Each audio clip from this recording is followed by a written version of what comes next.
आइन के अंदर बड़ा वाज़ेह था कि जब भी असेंबली डिसॉल्व की जाती है तो 90 दिन के अंदर इलेक्शन होना है। इनका इलेक्शन बजट के बाद भी प्लान नहीं था। एक इलेक्शन कमिश्नर जो इनके साथ मिला हुआ है नून लीग के साथ और ये पीडीएम के साथ, इन्होंने आगे से कहा नहीं जी वो बजट के बाद करें। क्या बजट उसको बनाना चाहिए जो कि बजट बना के उसने डिसॉल्व हो जाना। अदलिया से इजहार यकजहती के लिए पीटीआई आज मुल्की रैलियां निकालेगी। लाहौर में रेल की क़यादत इमरान खान करेंगे। अपने वीडियो पैगाम में चेयरमैन पीटीआई का कहना था कि पीडीएम आइन की धज्जियां उड़ा रही है, इलेक्शन से भाग रही है। तमाम पाकिस्तानी आज चीफ जस्टिस से इजहार यकजहती के लिए निकले। कहा कि दोपहर 3 बजे जमान पास से लक्ष्मी चौक तक रैली निकाली जाएगी।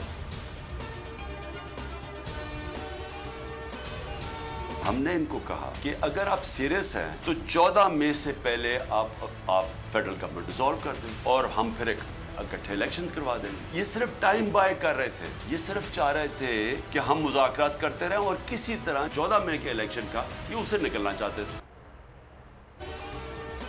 14 मई से पहले तीनों असम्बलियां तहलील की जाएं तो एक साथ इलेक्शन के लिए तैयार है। इमरान खान ने ऑफर दोहरा दी। कहा कि हुक्मरान मुज़ाकरात के नाम पर ताख़ीर चाहते हैं। 90 दिन में इलेक्शन आइन का हुक्म है। इलेक्शन कमीशन पीडीएम के साथ मिला हुआ है। इमरान खान का कहना था, क्या इस हुकूमत को बजट बनाने का हक है जिसको तहलील होना है।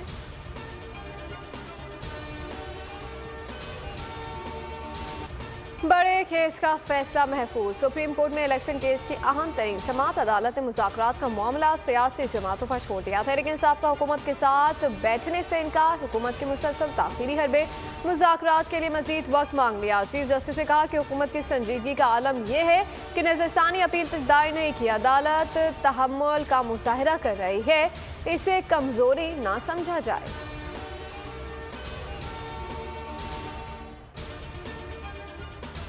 अदालत से निकलते ही साद रफी का अदालत पर हमला। बोले कि सियासी मसाइल का हल सियासतदानों को निकालना चाहिए। पीटीआई से 3 नुकात पर इत्तेफाक हो गया है।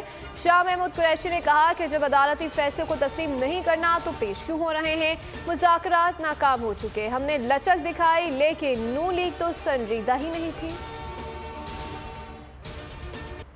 तोशाखाना केस में इमरान खान की दोनों दरख्वास्तें मुस्तरद। अदालत ने इमरान खान को 10 मई को फर्द जुर्म के लिए तलब कर लिया। District and session court Islamabad ने तोशाखाना केस के काबिल समाअत होने और दायर इख्तियार से मुताल्लिक दायर दरख्वास्तों पर फैसला सुनाया।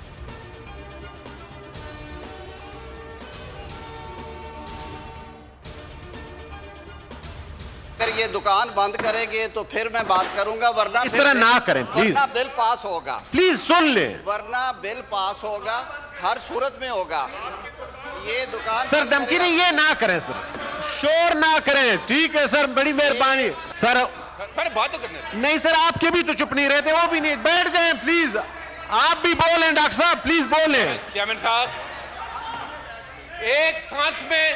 एक सांस में इन्होंने धमकी दी इस पार्लियामेंट को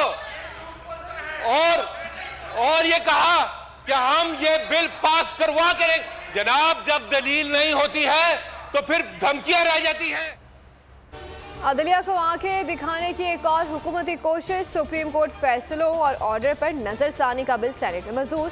अपोजिशन का शदीद एहतजाज। तहरीक इंसाफ के एहतजाज पर वजीर कानून आजम नज़ीर तारड़ बोले कि पीटीआई वाले अपनी एहतजाज की दुकान बंद करें। सेनेटर एजाज चौधरी ने आजम नज़ीर तारड़ से माफ़ी मांगने और अल्फाज वापस लेने का मुतालबा किया। शहजाद वसीम बोले कि ऐवान को दुकान कहने वाले बताएं ये खुद कौन सा सौदा बेचने आए हैं।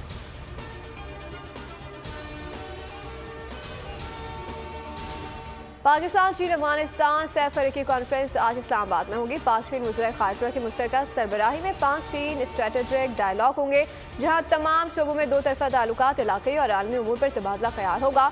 चीनी वज़ीर ख़ारजा chen गोंग 2 रोज़ा दौरे पर इस्लामाबाद पहुँच गए हैं। अफगान वज़ीर ख़ारजा मुल्ला अमीर खान मुत्तकी 3 रोज़ा दौरे पर पाकिस्तान पहुँचे हैं।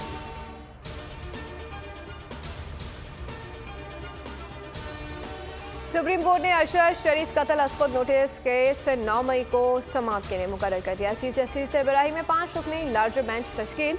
बेंच में justice Ijazul Ahsan, justice Munib Akhtar, justice Jamal Khan Mandokhail और जस्टिस मोहम्मद अली मजहर शामिल।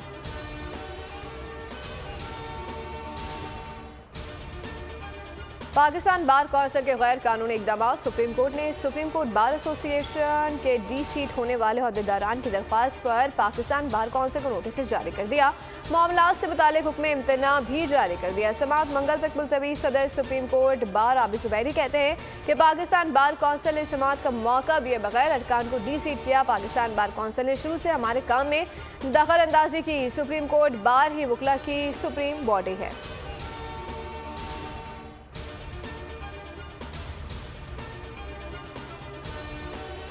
भारतीय वज़ीर ख़ारजा जयशंकर पाकिस्तान की मुखालफत में सारी हदें पार कर गए। गोवा में शंघाई कॉन्फ्रेंस के माहौल को आलूदा करार दे दिया। अपने जराइम पर पर्दा डालने के लिए पाकिस्तान के खिलाफ जहर उगलते रहे।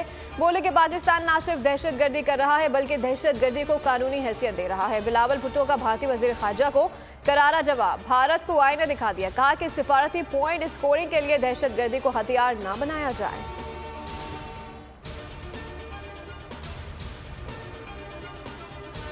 कश्मीर के उसूली मौके पर कोई तब्दीली नहीं आई है। भारत ने बीजेपी आरएसएस के प्रोपेगेंडे का जवाब दिया। गोवा से वापसी पर बिलावल भुट्टो की प्रेस कॉन्फ्रेंस। वजीर खारजा का कहना था कि कश्मीर का गैर कानूनी इकदाम वापस लेने तक भारत से मुज़ाकरात नहीं हो सकते। बीजेपी की कोशिश है कि दुनिया भर के मुसलमानों को दहशतगर्द करार दिया जाए। दहशतगर्दी को मुसलमानों से जोड़ने का बयानिया आहिस्ता आहिस्ता खत्म हो रहा है।